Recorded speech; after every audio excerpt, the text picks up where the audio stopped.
नमस्कार दोस्तों, स्वागत है आपका प्राइम डिबेट शो में। मैं हूं प्रदीप।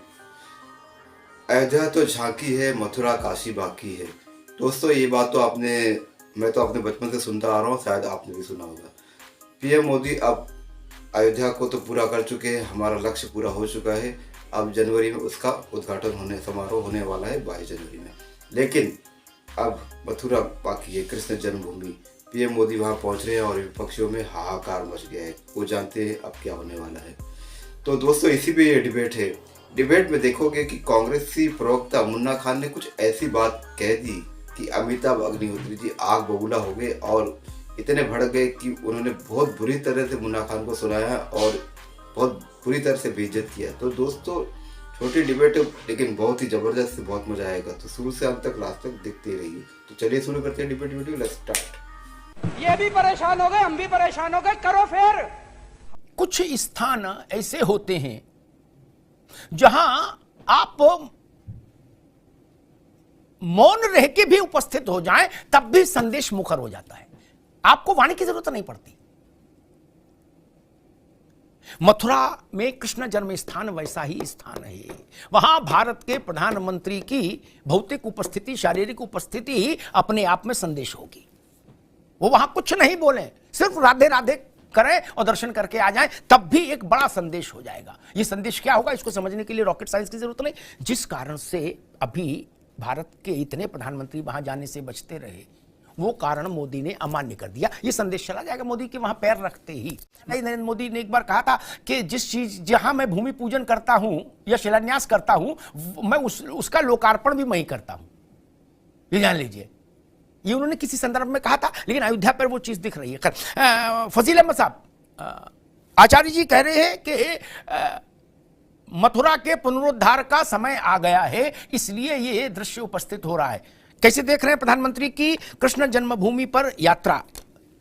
ये यात्रा वैसे तो सामान्य यात्रा होनी चाहिए थी, जैसा उदाहरण था कि वेटिकन में लोग जाते हैं, कोई चर्चा नहीं होती। लेकिन भारत के प्रधानमंत्रियों ने अपने को बलपूर्वक अलग रखा कृष्ण जन्म स्थान से, इसलिए सवाल खड़ा हो रहा है। फजील अहमद, देखिए, ये ब्राह्मण धर्म के प्रधानमंत्री हैं, उन लोगों ने बनाया है इनको।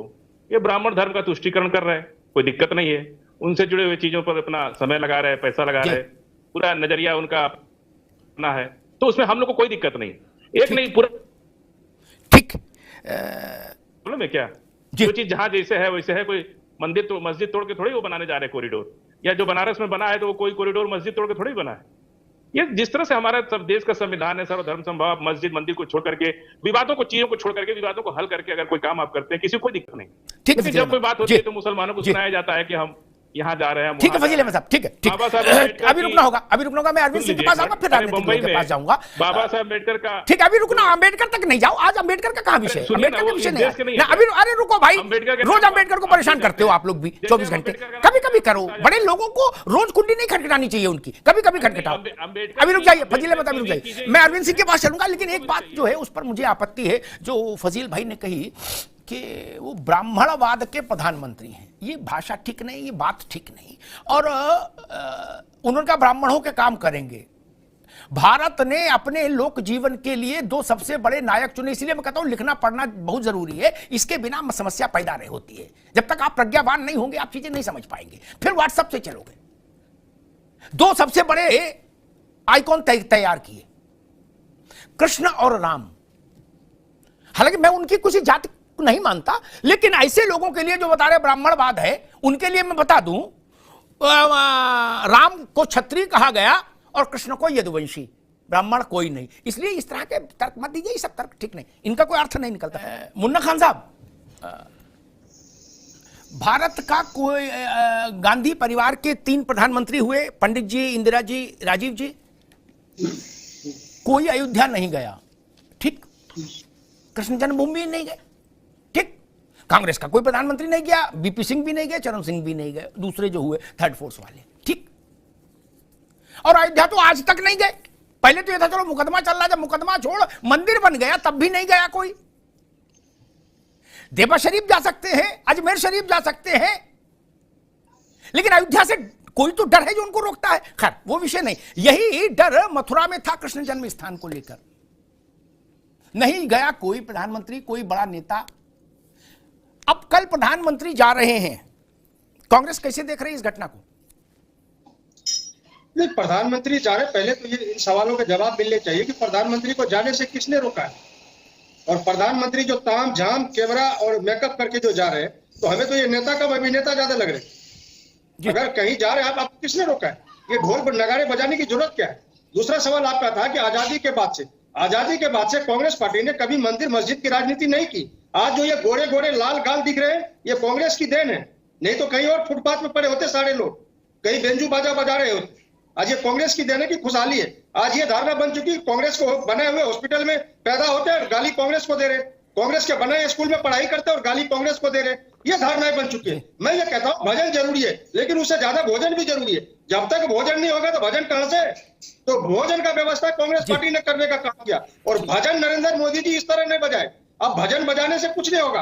पूरी मीडिया पूरा हिंदुस्तान लग जाए, 2024 में प्रधानमंत्री जी को कोई भी सत्ता में नहीं ला सकता। ये ऑन रिकॉर्ड कह रहा हूं, क्योंकि देश से 35 साल हमने भी राजनीति की है।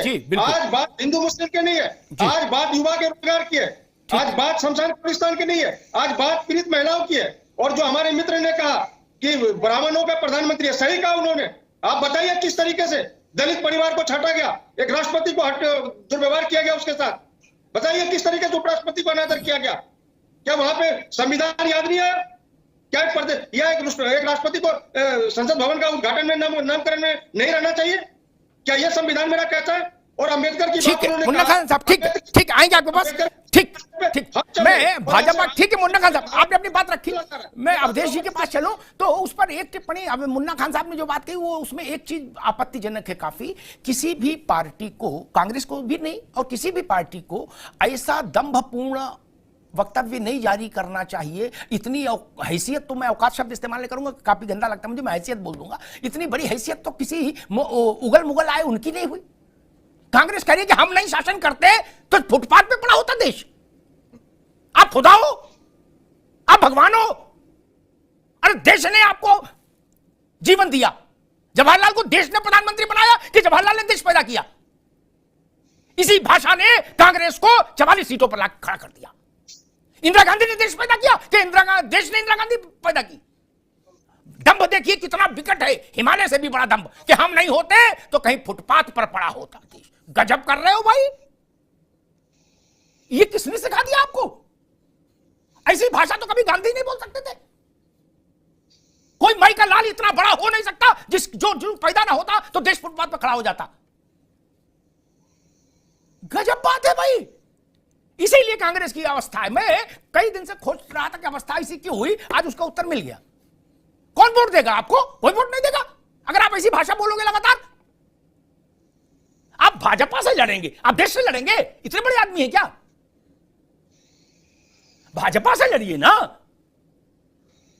आप देश का भाग्य है क्या? अरे महाराज, आप वर्षों से सत्ता से बाहर हो, देश से, देश रोटी नहीं खा रहा और आगे भी बाहर रहोगे तो देश भूखा मर जाएगा क्या? क्या बात, ऐसी भाषा नहीं बोलो भाई। भाजपा से लड़ो, अच्छी बात है, दो हाथ करो, लेकिन देश के लिए ऐसा मत बोलिए, ये खराब चीज। कैसे कैसे लोग रहते हैं यार यहाँ पर। साला तुमको पागल कुत्ते का गाड़ी उठा के ले जाएगा, बता रहे हैं हम। तो दोस्तों डिबेट हो गई खत्म, वीडियो हो गई पूरी। उम्मीद करता हूँ दोस्तों ये छोटी सी डिबेट वीडियो आपको पसंद आई होगी। अगर ऐसी डिबेट वीडियो आपको देखना पसंद है, अमिताभ अग्निहोत्री जी की एक से एक डिबेट वीडियो मेरे चैनल पे पड़ी हुई है, वो आप मेरे प्लेलिस्ट में जाके चेक कर सकते हो। तो दोस्तों ऐसी डिबेट वीडियो, ऐसे ही अच्छे कंटेंट आप देखना पसंद करते हो तो चैनल सब्सक्राइब करते जरूर जाना। मिलता हूँ आपसे अगले वीडियो में, तब तक के लिए जय हिंद, वंदे मातरम।